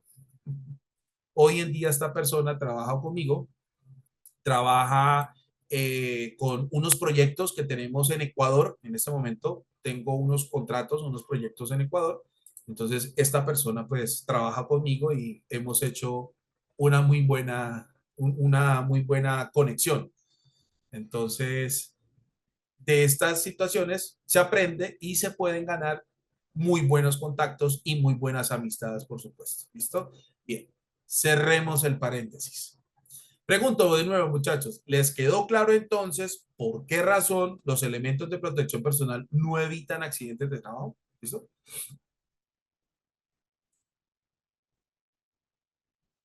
Pero en ninguna bibliografía expresa que los elementos de protección personal evitan accidentes. Seguro fue una mala interpretación del contexto. No, Víctor, ya hay autores y ya hay documentos. Por ejemplo, en este momento no lo tengo acá, ¿no? Hay documentos en bibliografía que resaltan y remarcan que los elementos de protección personal no evitan accidentes de trabajo. Ya hay autores que se están expresando al respecto, ya hay bibliografía al respecto en relación con lo que les estoy mencionando, ¿vale? Entonces, a medida que vayamos avanzando en ese proceso de formación, les voy mostrando referencias bibliográficas para que ustedes las consulten y puedan, obviamente, comprobar lo que les estoy diciendo, ¿listo? Bien, inclusive hay artículos de autores, perdón, artículos de personas con la autoridad científica, ¿vale? Con toda la autoridad científica y técnica y profesional y se han expresado al respecto en muchos portales y yo con muchísimo gusto se los puedo mostrar, ¿vale? No se preocupen. Quise decir que no evitan. Ah, ok, Víctor. Ok, ok, vale, vale. Listo, perfecto. Muy bien. Los avances legales exigen al empresario una gestión de esta actividad. Obviamente, muchachos, cada día, ¿sí? Cada día, digamos, en materia legal, se busca a toda costa que el empresario entienda la importancia y la obligatoriedad de conservar, proteger y resguardar la vida de los trabajadores, basándonos en el concepto de que la vida es un derecho constitucional y fundamental, el cual a cualquier persona se le debe asegurar y respetar, obviamente, en cualquier circunstancia y lugar en donde se encuentre. ¿Listo? Entonces, cada día digamos, los avances en materia legal relacionados con riesgos laborales, accidentes de trabajo, enfermedades laborales, etcétera, etcétera, cada vez más están siendo mucho más rigurosos y exigentes en relación con la implementación de medidas de prevención de riesgos laborales y la implementación de o la preparación y respuesta para atender oportunamente cualquier hecho relacionado con accidentes de trabajo y enfermedades laborales. Entonces, esto hace que cada día los empresarios o las organizaciones en general, pues no pierdan de vista estos compromisos de obligatorio cumplimiento para no desencadenar, obviamente, en una falta grave que pueda comprometer la continuidad de la ejecución de la actividad económica a la que se dedica la empresa, porque no solamente están las sanciones onerosas, es decir, las multas a las que se puede exponer una organización en caso tal de que no cumplan con estos compromisos legales, sino que inclusive pueden representar el cierre parcial o total de la organización, debido a algo muy grave que se puede identificar en seguridad y salud en el trabajo, como es la negligencia. Es decir, el peor escenario para una organización en materia de riesgos laborales es la negligencia. Es decir, que los organismos de control, que las autoridades competentes confirmen que la empresa no ha asegurado ni los mínimos estándares de seguridad y salud en el trabajo, o que las mínimas garantías de seguridad y salud en el trabajo no están dadas. Y esto repercute precisamente en una interpretación de la negligencia de la organización con respecto a la prevención y mitigación de accidentes de trabajo y enfermedades laborales. Para que lo tengan en cuenta, muchachos. Pregunta, ¿los trajes espaciales se usan para qué? Lo pregunto porque no tengo totalmente claro lo expuesto y me disculpan. José Manuel, se sale un poquito se sale bastante de la charla de hoy, pero no te preocupes, con muchísimo gusto yo te puedo explicar. Tranquilo, ninguna pregunta sobra, mi querido José Manuel. Eso incluye también la responsabilidad del colaborador en el uso de los implementos. Ya les hago una aclaración con respecto a esto, mi querida Rita. Para responderle la pregunta a mi querido José Manuel, los trajes espaciales se usan precisamente porque las condiciones fuera de la atmósfera son absolutamente inhóspitas. ¿De acuerdo? Es decir, fuera de la atmósfera hay presiones atmosféricas muy importantes en donde prácticamente el aire o el oxígeno no existen. ¿De acuerdo? Escasean. Es decir, a mayor altura o mayor cercanía a la atmósfera, el oxígeno disminuye. Por lo tanto, al sobrepasar la atmósfera, ¿de acuerdo? Esto implica que prácticamente el oxígeno no existe. Entonces, estos trajes también se utilizan precisamente para mitigar los efectos de las bajas temperaturas que representa estar fuera de la atmósfera, ¿de acuerdo? Y además protegen al astronauta, o en este caso a la persona que lo utiliza, de las posibles presiones atmosféricas que puedan estar presentes en el espacio, como también dentro y fuera de la atmósfera del planeta que se pretenda visitar. Entonces, los trajes espaciales se utilizan para precisamente hacerle frente a esas condiciones inhóspitas que se puedan experimentar fuera de la Tierra, como temperaturas, presiones atmosféricas, en fin, una serie de efectos que estarían, digamos, jugando en contra de, o podrían obviamente jugar en contra de la vida de los astronautas o de los usuarios de estos trajes. Algo parecido son los trajes para manipular productos químicos. Exactamente, Alejandro, algo muy similar. Rina dice, eso incluye también la responsabilidad del colaborador en el uso de los implementos. Aquí quiero aprovechar el espacio para dejarles claro lo siguiente. Cuando se materializa un accidente de trabajo en una empresa, el ejercicio de la investigación, el ejercicio de investigación, análisis y caracterización de accidentes de trabajo se enfoca no en detectar culpables, sino en detectar causas. Eso en primer lugar. Es decir, el debido proceso de investigación, caracterización y análisis de un accidente de trabajo busca detectar las causas que desencadenaron el hecho, mas no se concentra en quiénes fueron los responsables de desencadenar esas acciones. Eso en primer lugar. En segundo lugar, El único, escuchen bien por favor, no lo digo yo, lo dicen todas las autoridades legales en materia laboral, inclusive abogados, especialistas y con muchísima trayectoria en materia laboral me han confirmado lo siguiente. El único responsable o la única responsable de la materialización de accidentes de trabajo, independientemente de que haya sido responsabilidad o no de los trabajadores, es la organización.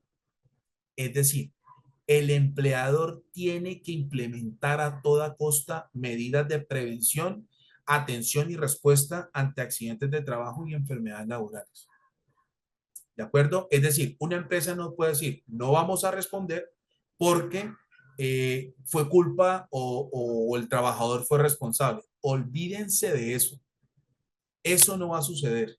Se lo digo con conocimiento de causa porque ya he tenido la oportunidad de asistir a muchos juicios laborales en donde las empresas buscan desentenderse, por no decir que lavarse las manos, al decir que el trabajador tuvo la responsabilidad de desencadenar el accidente de trabajo. De ninguna manera eso va a suceder. Todas las empresas son responsables de las actitudes, aptitudes, comportamientos y conducta de los trabajadores frente a las circunstancias que puedan provocar accidentes de trabajo y enfermedades laborales. Ningún sistema de gestión es perfecto, como lo hemos venido diciendo en repetidas ocasiones, y esto significa que las medidas de prevención, control, no funcionen o fallen, ¿de acuerdo? En materia de seguridad y salud en el trabajo. Es allí en donde inicia el proceso de investigación, caracterización y análisis del accidente de trabajo. Es para detectar las fallas que de alguna manera eliminaron, bueno, anularon el accionar de los controles o el accionar de las medidas de prevención. ¿De acuerdo? Entonces, ¿qué pasa? Los especialistas en derecho laboral establecen claramente que el empleador o la organización es la única responsable de asegurarse de que sus trabajadores, sus colaboradores, desarrollen las actitudes, aptitudes, comportamientos y conductas que vayan en sintonía con su propia, garantizar su propia seguridad, salud y bienestar.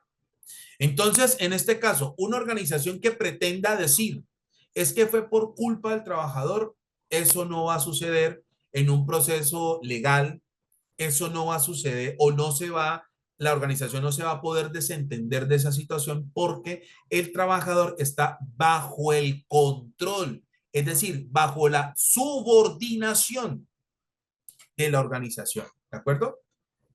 Profe, yo trabajé en una empresa bananera y una serpiente mordió a un trabajador y este le amputaron la pierna al trabajador y luego lo despidieron sin tener ninguna consideración. Bueno, Priscila, en ese caso, se podría apelar se podría apelar esa decisión, inclusive se podría solicitar la reincorporación del trabajador a la empresa, obviamente a partir de una evaluación de las circunstancias y causas en las que se materializó esta situación y la pertinencia de la decisión que tomó la empresa según el marco legal regulatorio laboral aplicable en tu país. Entonces tendríamos que estudiar el caso con detalle para ver qué posibilidad hay de solicitar la reincorporación de la persona o que se le reconozca o se indemnice esa actuación, digamos, impertinente, descontextualizada e intransigente por parte de la empresa al haber saltado o irrespetado los parámetros para poder despedir o los criterios para poder despedir al trabajador según lo establecido en el marco legal regulatorio en materia laboral en tu país. Entonces tendríamos que estudiar ese caso. Lo que les acabo de decir, mis estimados estudiantes, ¿les quedó claro? ¿Me confirman, por favor, sean tan amables? Vale, con gusto, ¿listo? Entonces, para que ustedes les quede completamente claro lo que les acabo de decir, pretender que una empresa se desentienda o coloquialmente hablando, se lave las manos ante la responsabilidad de un accidente de trabajo en donde la organización diga que fue por culpa del trabajador, eso no va a suceder. Eso no va a pasar. Jamás de los jamases, como decimos aquí en Colombia. ¿Capichi? ¿Listo? Bien, bueno, sigamos.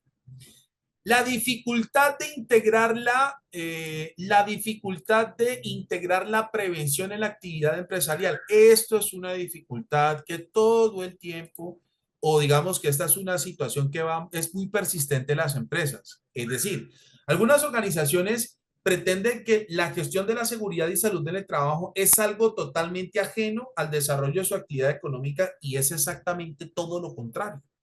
Cuando les mostré a ustedes el ejemplo de cadena de valor, ¿lo recuerdan? ¿Se acuerdan cuando vimos el ejemplo de cadena de valor? ¿Me confirman, por favor, si lo recuerdan? ¿Sí? ¿Se acuerdan cuando vimos ese ejemplo sencillísimo de cadena de valor? Recuerden ustedes que la cadena de valor consta de etapas y a su vez estas etapas están constituidas por procesos que a su vez esos procesos son operados por personas. Eso significa que al realizar tareas y actividades propias de cada proceso que conforman las etapas que a su vez constituyen la cadena de valor, su seguridad, salud y bienestar podría estar en riesgo, podría perjudicarse.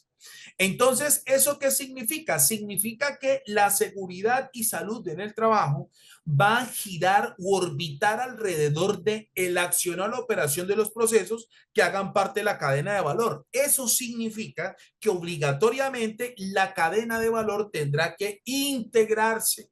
Perdón, la seguridad y salud en el trabajo tendrá que integrarse, incorporarse al desarrollo normal de la actividad económica a la que se dedica una organización. ¿Por qué razón? Porque cuando las personas operan los procesos, ¿con qué interactúan? Interactúan con otras personas, interactúan con herramientas, con equipos, con maquinaria, con vehículos, con instrumentos, con sustancias químicas y con un entorno laboral con ciertas características que son pertinentes al proceso que están operando. Por lo tanto, todos estos factores, entre otros, pueden jugar en contra de la seguridad, salud y bienestar de los colaboradores. Entonces, en este caso, o en conclusión, obligatoriamente, la seguridad y salud en el trabajo se tiene que incorporar, se tiene que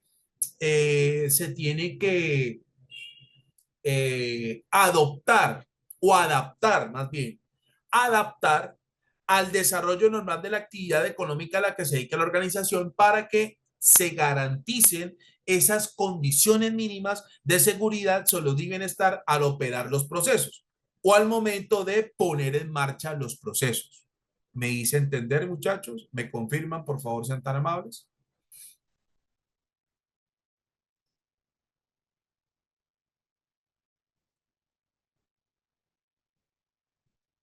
¿Sí les quedó claro lo que les acabo de decir? ¿Me confirman, por favor?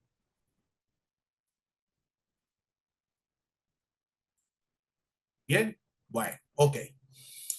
La pérdida de productividad que suponen los altos índices de siniestralidad. Exactamente, un alto índice de accidentalidad y ausentismo de los trabajadores. Esto precisamente puede convertirse o puede de alguna manera comprometer, obviamente de manera negativa, la capacidad productiva de la organización. Como les decía a ustedes, cuando sucede un accidente de trabajo, ¿sí? Cuando se materializa un accidente de trabajo, los colaboradores que permanecen en la organización tienen que redoblar esfuerzos para poder cubrir la ausencia de la persona que ha sufrido un accidente de trabajo o estaría atravesando una enfermedad laboral. Entonces, esto implica que prácticamente toda la capacidad instalada de la organización gira alrededor de ese ausentismo y obviamente pueda comprometer o pueda perjudicar, digamos, la capacidad productiva de la organización. ¿Listo? Entonces, esto hay que tenerlo muy en cuenta, mis estimados estudiantes. La gestión de prevención es una cuestión de estrategia empresarial, es decir, ya la prevención en materia de accidentalidad y enfermedades laborales, ya ahora hace parte de la dimensión estratégica de cualquier organización, es decir, hará parte de la planificación estratégica o hará parte de los planes estratégicos o de la planeación estratégica de una organización, ¿de acuerdo? Precisamente teniendo en cuenta como antecedente los factores anteriores o los factores que hemos mencionado hasta ahora. ¿Listo? Las empresas han de centrarse en gestionar a las personas, ¿de acuerdo? Teniendo en cuenta que se trata de uno de los principales activos con los que cuenta. Afecta el rendimiento, sin embargo, se tiende a generar una sobrecarga laboral, el cual hay que evaluar. Exactamente, Víctor. Precisamente esa sobrecarga laboral, por ejemplo, se hace cuando se planifican objetivos y metas en relación a productividad, competitividad, rentabilidad de utilidades fuera del contexto de la capacidad instalada. ¿Qué es la capacidad instalada?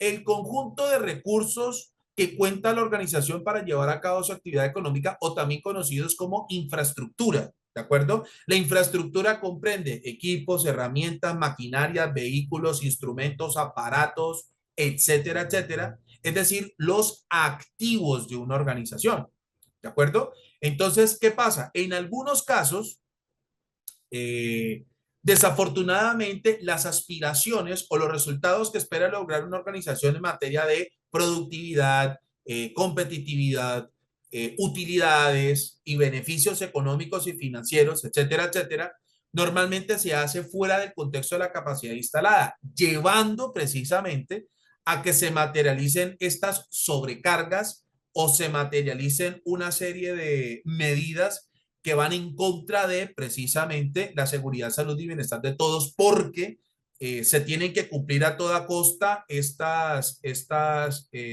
resultados o se tienen que garantizar el cumplimiento de estos resultados, llevando precisamente a los colaboradores a desencadenar circunstancias de seguridad y salud en el trabajo, obviamente totalmente adversas. Bien, entonces, el planteamiento, el comentario que hace nuestro compañero Víctor Ramos es muy cierto.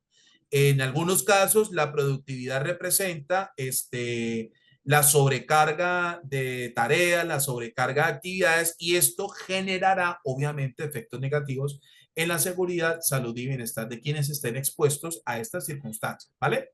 Exactamente, mi querido Víctor. Sí, señor, tienes toda la razón. Eso es cierto. Entonces, como les decía, las empresas han de centrarse en gestionar a las personas, teniendo en cuenta que se trata de uno de los principales activos con los que lo cuentan. Y además, también se centran en las personas por la siguiente razón, porque las personas son los que operan los procesos. Así de sencillo.